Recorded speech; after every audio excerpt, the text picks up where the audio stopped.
3 reasons Catholic schools shouldn't celebrate Pride. Number 1, you will be encouraging risky behavior. Right now, mataas ang cases ng HIV sa bansa.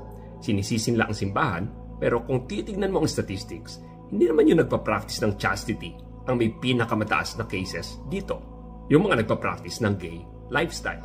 Number 2, you will be promoting a lie. Ang pag-encourage sa isang estudyante na maging ang gender na gusto niya, maliban sa kung ano ang bigay sa kanya ng Diyos, ay form ng kasinungalingan at may drastic effects and consequences ito. Na-encourage ang pagsaksak ng mga hormones sa katawan, which is dangerous to a student's health.